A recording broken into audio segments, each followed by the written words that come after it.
Assalamualaikum warahmatullahi wabarakatuh. Para pendengar, saya ucapkan selamat pagi, selamat mengerjakan sembahyang subuh, dan selamat lagi mendengarkan uraian-uraian tasawuf yang memang menjadi pakaian dari kehidupan kita. Dengan segala variasinya, bunga-bunganya, kembang-kembangnya. Sehingga kita melihat bahwa tasawuf itu satu ilmu yang mengenai kerohanian kita. Tambah dikaji, tambah mendalam. Sehingga kita tenggelam dalam asyik, dalam syok, dalam kerinduan. Pada minggu yang telah lalu, kita terangkan tentang hal syok atau rindu. Nah, sekarang kita berpindah kepada atash, al-atshu.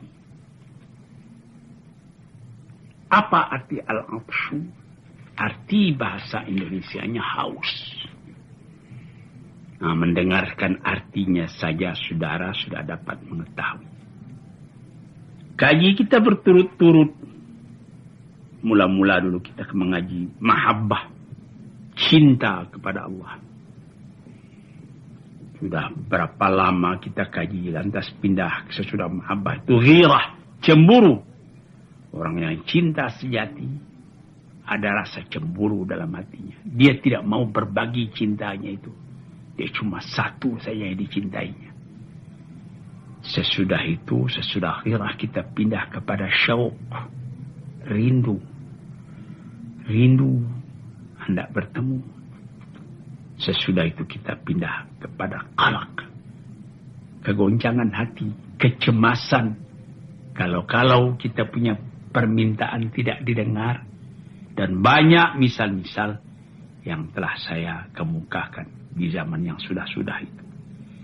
Mudah-mudahan maksud pengajian ini merubah perasaan Tuhan, perasaan saudara-saudara. Jangan kasar memikirkan agama. Jangan cuma menghitungkan ini haram, masuk neraka, ini masuk surga. Jangan itu saja. Ketahui kehubungan kita dengan Tuhan itu lebih mendalam. Sehingga dikatakan oleh ahli tasawuf, man lam yadhuq lam ya'rif. Barang siapa yang tidak merasakan hal ini, dia tidak akan tahu apa nikmatnya agama itu. Sampai di dalam hadis dikatakan halawatul iman. Tambah lama iman itu tambah manis. Bukan tambah pahit. Sehingga kita bersedia menghadapi segala kesusahan dalam hidup. Sebagaimana pernah saya mengemukakan salah seorang sufi yang besar, Bishr al-Hafi, teracung kakinya kepada batu sehingga terbit darah daripada ampuh kakinya. Dia bukan mengeluh tapi merasa syukur. Ketika istrinya bertanya, mengapa Tuhan merasa syukur padahal kaki sudah sakit begitu? Katanya, saya ditegur oleh Tuhan tadi di jalan. Jadi kalau ditegur oleh kekasih itu bukan sakit yang terasa, enak. Nah, ini dia saudara-saudara yang terhormat, pengajian kita. Saya sendiri pun di dalam mengaji ini berusaha juga tiap hari. Mudah-mudahan saya mendapat sifat. Karena tasawuf itu sifat. Arti tasawuf dia sifat artinya membersihkan. Dibersihkan selalu jiwa kita daripada kekotoran-kekotoran yang hinggap padanya. Nah, sekarang kita kaji lagi al-atash. Apa arti al-atash? Haus. Haus kenapa? Karena kita rindu. Karena kita cinta. Karena kita syok, rindu. dengan sendirinya timbul kehausan. Ingin hendak bertemu, ingin hendak mendapat jalannya. Jadi di sini dibarinyalah keterangan mula-mula diambil daripada sebuah hadis, sebuah isi Al-Quran yang terkenal di dalam surat Nur. Dikatakan bahwa ada orang yang mencari kebenaran itu, haus akan kebenaran itu. Dimisalkan dalam Quran dalam surat Nur, kasarabin biqi'atin yahsabu dham'anu ma'a. Serupa dengan fata morgana, gejala panas di padang pasir. Yahsabu dham'anu ma'a. Orang yang haus menyangka bahwa yang berkilat di padang pasir itu air. Maka ditempuhnya lah, dijalaninya lah.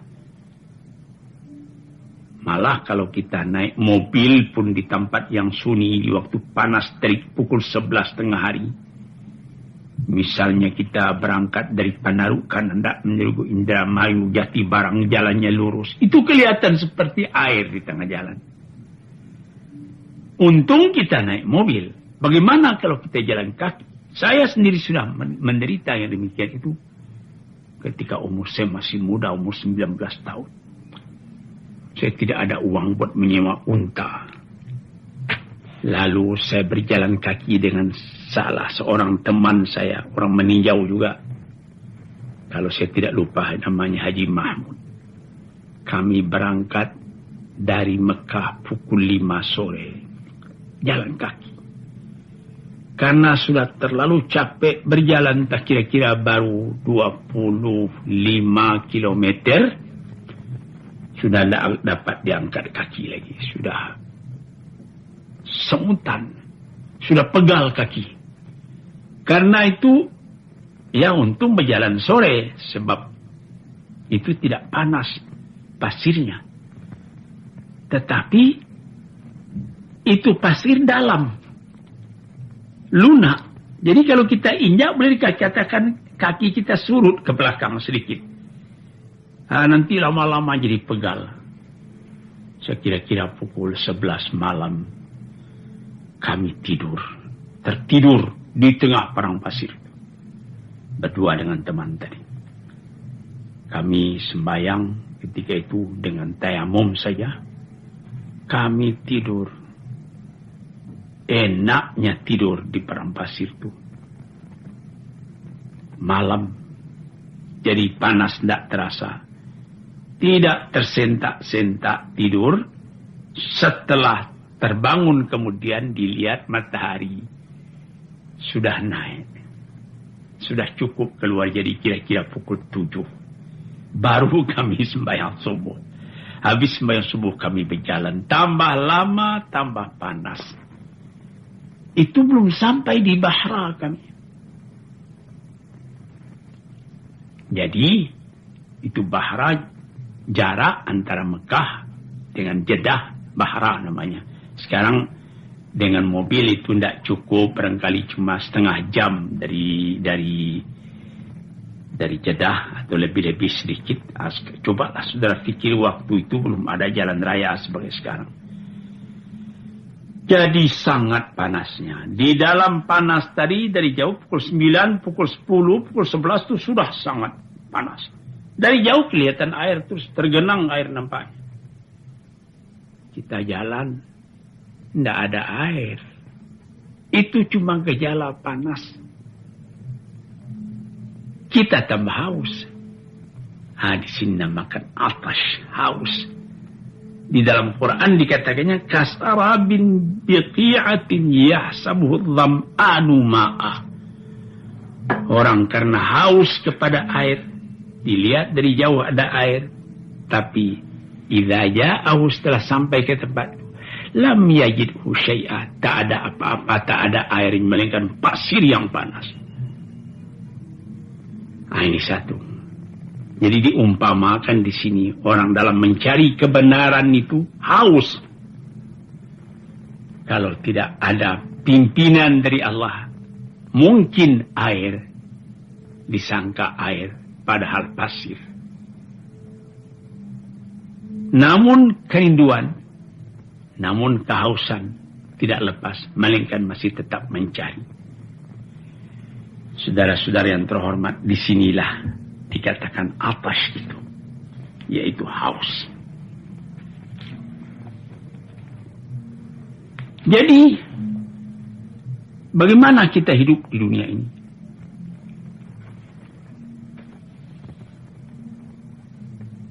Tidak ada yang lebih sangat panasnya dan gejalanya daripada mencari yang dicintai, cuma panas yang dapat.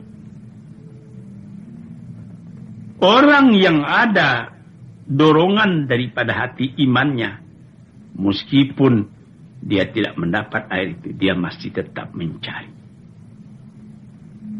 Sebab apa? Wa ja'alna minal ma'i kulla syai'in hayy. Kami jadikan daripada air itu segala sesuatu jadi hidup. Kalau dapat air itu, di sini dikatakan diberi harapan dalam Al-Quran sendiri. Orang-orang yang mencari kebenaran itu, awa'allawistaqamu ala tariqati asqainahum ma'an ghadaqa. Orang yang istiqamah tetap, meskipun tadinya dia tertipu oleh gejala panas, disangkanya itu air, namun dia tetap mencari. Di sini istiqamah, sini atash, dia tetap merasa haus, dia tetap mencari. Jangan bimbang, teruskan perjalanan. Fa'allahu istaqamu ala tariqati, kalau benar-benar dia istiqamah, tidak ragu-ragu, jalan terus, akan kami beri, kata Tuhan kepadanya, ma'an ghadaqa, air yang sejuk, air yang berlimpah-limpah. Hadirin atau pendengar kuliah subuh yang tercinta, ini sudah ditafsirkan. Ayat ini turun 1400 tahun yang telah lalu. Berapa banyak tempat di tanah Arab yang kering, yang kersang, yang tidak ada air padanya. Cuma dari jauh-jauh ada satu tempat yang bernama Wahah. Orang barat menyebut oase dari kata-kata Wahah. Itu lembah-lembah. Di situ digali orang sumur, nanti dapat air di bawah. Diangkat ke atas. Maka dapatlah orang di kampung tadi Wahah, tadi air minum.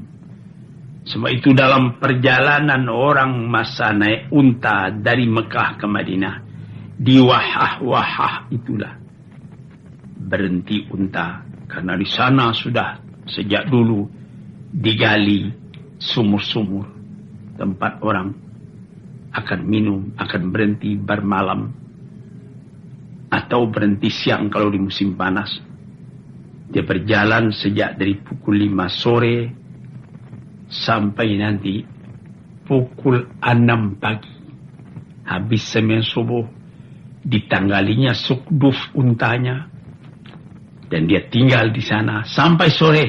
Siang hari itu bertanaklah, memulailah makan minum, karena tidak dapat menempuh panas di waktu sangat teriknya itu.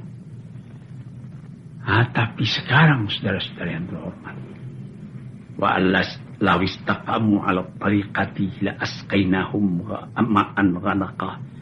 Kehausan orang akan air di mana-mana membuka pikiran orang. Disebut dalam pepatah orang Arab, al-hajatu ummul ikhtira'i. Sangat perlu orang kepada sesuatu, pada sukar mencarinya, orang mencari pikiran-pikiran baru, inspirasi baru.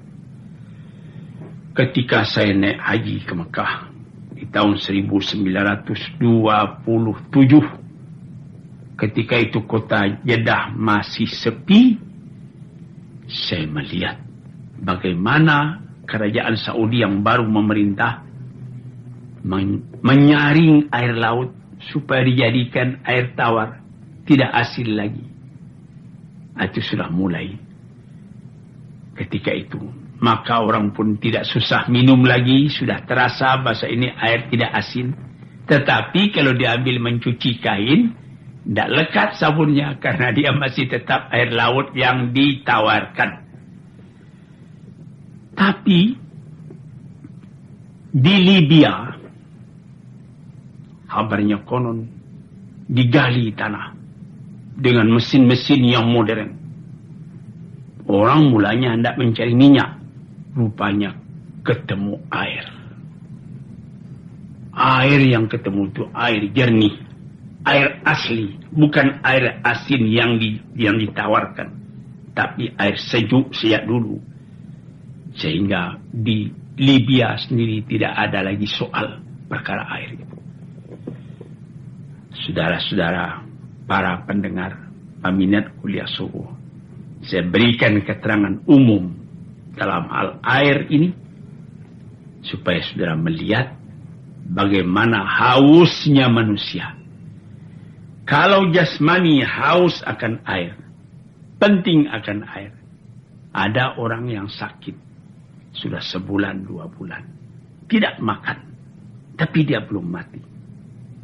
Tapi dia mesti minum walaupun setengah sendok air, itu sudah bisa meneruskan hidupnya. Sampai saat yang terakhir.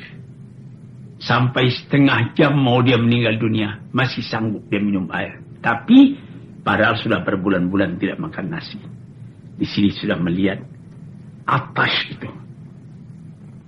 Maka jika sekiranya rohani manusia merasa haus mencari kebenaran, atau lebih positifnya lagi, mendekati Allah, dia merasa haus, maka rohani pun kehausan pula mencari jalan menemui Tuhannya. Itulah keterangan kita tentang atas, artinya haus.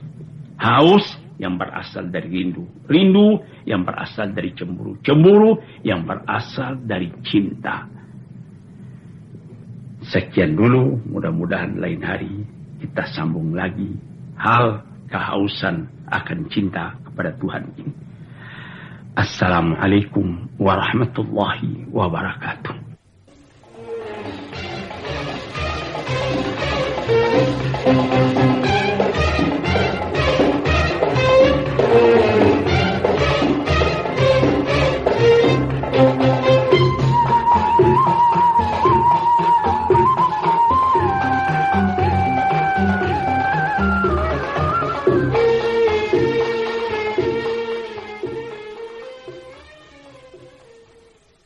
Assalamualaikum warahmatullahi wabarakatuh. Para pendengar yang terhormat, sesudah saya mengucapkan selamat pagi dan selamat pula telah mengerjakan ibadat salat subuh. Sekarang kita akan meneruskan tafsir dari surat Al-Baqarah. Sudah hampir Al-Baqarah ini sampai kepada ujungnya. Sekarang kita sudah sampai kepada ayat 258 daripada surat Al-Baqarah. Di dalam juzuk Tilkar Rusulu, juzuk yang ketiga. A'udzu billahi minasy syaithanir rajim. Alam tara ilal ladzi hajja Ibrahim fi rabbih an ataahu Allahul mulk إذ قال إبراهيم ربي الذي يحيي ويميت قال أنا أحيي وأميت قال إبراهيم فإن الله يأتي بالشمس من المشرق فأت بها من المغرب فبهت الذي كفر والله لا يهدي القوم الظالمين.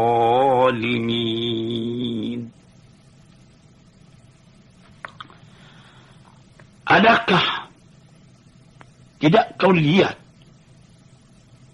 orang yang pernah bertukar fikiran, berhujjah dengan Nabi Ibrahim tentang ketuhanan, tentang Tuhannya, bahwa sungguhnya Tuhan telah memberikan kepada orang ini bawa berhujjah oleh Nabi Ibrahim itu, yang diberikannya yaitu kekuasaan, kerajaan. Orang itu ialah Raja Namrud. Raja di zaman Nabi Ibrahim. Dia merasa dirinya berkuasa. Sebab dia raja. Kalau kita menjadi raja, kita bisa membuat apa kehendak kita. Pada suatu hari berkatalah Nabi Ibrahim kepada Raja Namrud itu, Rabbiyalladzi yuhyi wa yumit, yang menghidupkan dan mematikan itu ialah Tuhan. Tuhanku, Tuhan Allah. Manusia dilahirkan ke dunia, kemudian datang waktunya manusia itu pun mati. Ini yang mematikan, yang melahirkannya ke dunia, Allah. Dan yang menyampaikan ajalnya Allah. Inilah yang dimaksud oleh Nabi Ibrahim. Yang diterangkannya kepada raja tadi, Raja Namrud. Dengan sombongnya Raja Namrud itu menjawab, Ana uhyi wa umit, saya pun bisa menghidupkan. Saya pun bisa mematikan. Di istana saya piara budak-budak. Saya kawinkan dia. Budak laki-laki dengan budak perempuan. Lama-lama budak perempuan itu bunting. Jadi, saya yang menghidupkan. Karena saya memberi makan itu orang-orang. Kemudian lahir anaknya itu. Itu namanya aku yang menghidupkan. Nah, coba lihat kan ini. Menurut tafsir katakannya. Banyaklah pemuda-pemuda. Anak budak-budak. Laki-laki, budak laki-laki, budak perempuan. Dikawin oleh Nabi Ibrahim, beranak-beranak. Nah, ini anak-anak semua. Saya yang mengasih hidup, saya yang mengasih makan. Dan saya pun berkuasa pula buat membunuhnya. Lalu suruhnya panggil anak tadi. Ada di antara anak itu yang dibunuh atas perintah daripada Raja Namrud. Kau lihat sendiri. Kau bilangkan Allah itu yang menghidupkan dan mematikan. Aku pun menghidupkan. Aku pun mematikan. Berapa banyak ini budak-budak saya kawinkan. Beranak. Mati. Ada yang saya sendiri suruh bunuh. Mati, tidak ada yang akan bantah sebab saya raja. Ini kata Raja Namrud kepada Nabi Ibrahim. Lalu Nabi Ibrahim berkata, Qala Ibrahim. Berkata Nabi Ibrahim. Fa inna Allah ya'ti bisyamsi minal masyriq. Fa'ti biha minal maghrib. Kalau begitu, Tuhan memahamkan Tuhan pula yang menghidupkan dan Tuhan pula yang mematikan. Karena Tuhan mengawinkan budak-budak. Dapat anak-anak itu bisa Tuhan bunuh. Tidak ada orang yang kau membantah sebab Tuhan yang kuasa. Sekarang Tuhan lihat. Allah menerbitkan matahari dari sebelah timur. Coba kalau Tuhan berkuasa. Terbitkan matahari itu dari sebelah barat. Fabuhitalladzi kafar. Tak bisa bercakap lagi raja tadi. Fabuhita artinya terdiam dia. Alladzi kafar, raja yang kafir itu. Jadi sehingga mana dia punya kekuasaan di sini yang diberikan komentar oleh ahli tafsir. Sehingga mana kekuasaannya. Kalau dikatakannya bahwa dia mengawinkan budak laki-laki, budak perempuan. Lupakah dia bahwa ada juga budak itu yang tidak beranak? Maaf 1000 kali maaf. Sudah siang malam dia bergaul, dia tidur bersama-sama. Yang lain beranak, dia tidak. Mana kekuasaan raja? Menumbuhkan anak dalam rahim perempuan tadi. Dia lupa itu. Satu. Atau kemudian diperintahkan panggil tu anak. Raja bisa menyuruhkan karena dia berkuasa. Ayo, dipanggilnya Algoyo. Potong leher anak ini. Dipotong mati. Tapi ada anak tadi yang lari. Sudah didaftarkan raja bahwa dia akan dibunuh. Karena raja berkuasa, tidak ada menteri yang akan membantah. Tidak ada rakyat yang akan menupang. Sama sekali akan tutup mulut. Tapi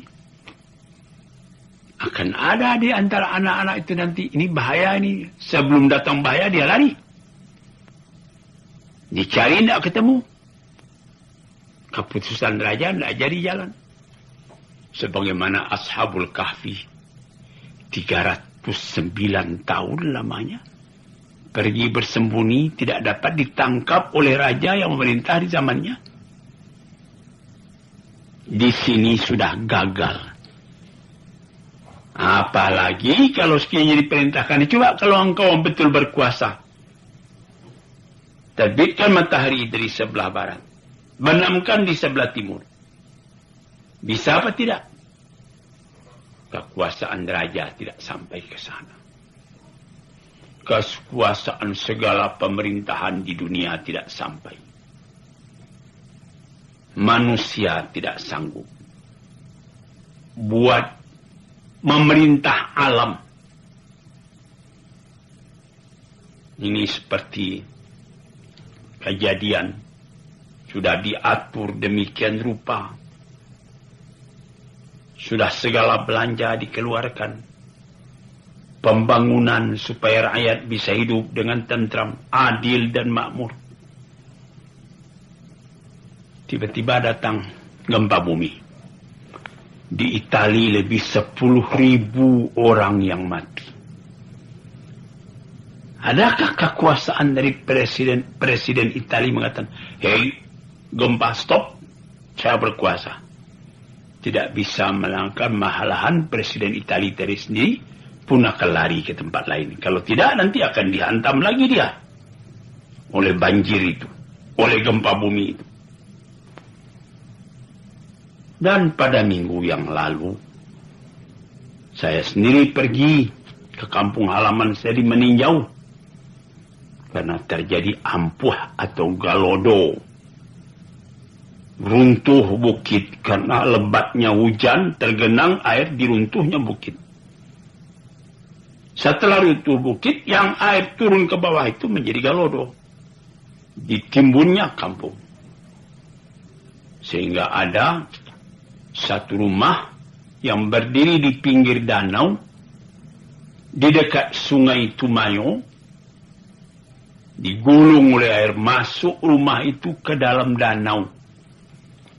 Demikian dalamnya danau tadi sehingga tidak kelihatan lagi di mana rumah itu. Sesudah air jernih, tidak kelihatan lagi. Demikian dalamnya. Kekuasaan mana yang bisa menghambat itu? Manusia bisa berikhtiar. Menyesuaikan dirinya dengan alam. Bagaimana supaya terjadi gempa, jangan terjadi bahaya karena gempa bumi. Mungkin bisa, tapi gempa itu sendiri tidak dapat dihalangi. Atau seperti musim panas dan musim dingin di tanah Arab. Dinginnya Allahu Rabbi, pecah tulang karena dingin. Panasnya Allah. Sehingga sudah cuma tinggal ke celana kotor saja, celana kolor yang kita pakai, masih panas. Karena anginnya angin samum namanya. Angin itu sendiri panas. Tidak ada manusia yang dapat. Ya, ada diadakan AC, air condition di rumah. Keluar dari rumah, panas lagi. Nah, disinilah perkataan Nabi Ibrahim ke Raja Namrud. Engkau bisa menghidupkan dengan mengawinkan budak-budak, lalu lahir anak. Itu namanya menghidupkan. Dan engkau bisa panggil orang tuanya, ini anak mau dibunuh. Tidak ada orang yang kau membantah. Tapi berkali-kali kejadian. Seperti Raja Fir'aun sendiri membikin perintah kalau ada perempuan dari Bani Israel melahirkan anak laki-laki, anak itu mesti dibunuh. Ya, yuzabbihuna abna'ahu. Dipotong leher anak-anak laki-laki. Wa yastahyuna nisa'ahum. Anak-anak perempuan dibiarkan hidup. Ini satu aturan yang kejam juga. Sehingga anak-anak perempuan, karena tidak ada lakinya, sudah mati semua, dibunuh di waktu kecilnya. Terpaksa itu nanti kepuasan kelaminnya menjadi budak dari kaum Fir'aun. Jadi maksudnya hendak menghabiskan orang-orang Bani Israel atau orang-orang Nabi Musa di waktu itu. Tapi apa yang kejadian? Nabi Musa itu sendiri yang dipungut anak oleh Fir'aun. Satu keajaiban. Dia membuat perintah bunuh segala anak laki-laki. Kemudian Nabi Musa dihanyutkan oleh ibunya dalam peti di sungai Nil. Karena kelihatan anak kecil dalam itu, diambil oleh anak perempuan Fir'aun. Anak perempuan Fir'aun ini sakit, eksim, berkudis tangannya. Disentuhnya tubuh Nabi Musa itu. Sembuh sakitnya. Datang sayang daripada istri Fir'aun sendiri, Siti Asia. Jangan dibunuh, ini anak berjasa. Kemudian anak itulah, Musa itulah yang menjadi lawan. Yang disebutkan, yang dikehendaki oleh Tuhan. Anak-anak yang lain laki-laki sudah banyak mati, dibunuh. Tapi Musa yang dituju oleh Tuhan, itu yang tidak dapat dibunuh. Inilah harus menjadi pengetahuan kita. Baik kita-kita yang telah berkuasa, pemegang pemerintahan, atau orang-orang yang lain. Ingatlah bahwa di atas dari kekuasaan kita, kekuasaan Tuhan. Kita bikin satu rencana. Kita selalu berdoa, moga-moga rencana ini dapat taufik dan hidayah dari Tuhan. Hidayah dapat petunjuk, taufik sesuai program kita dengan program Tuhan. Itulah harapan kita. Kalau tidak, kita akan sombong seperti Namrud tadi pula. Dikatakan Allah menghidupkan dan mematikan, dia mengatakan dia pula hidup dan mematikan. Dijawab oleh Nabi Ibrahim, coba terbitkan matahari dari barat, timbulkan dari timur. Tidak bisa. Tidak bisa. Kekuasaan Allah itu Innallaha ala kulli syai'in qadir. Segala sesuatu ini ada qudrat dan iradat dari Allah Ta'ala sendiri. Kerap kali manusia membuat rencana di tengah jalan, dia jadi terhenti, terbingung, tergandala. Baru dia tahu waktu itu bahwa manusia tidak berkuasa apa-apa. Kalau sekiranya Allah Ta'ala tidak meridhakan, tidak jadi. Inilah saudara-saudara yang terhormat, moga-moga mendapat perhatian dari kita semuanya. Inilah ayat yang kita artikan atau tafsirkan sekarang ini. Nanti pada kajian yang akan datang kita awakalladzi marra ala qaryatin. Sekarang sekian dulu. Assalamualaikum warahmatullahi wabarakatuh.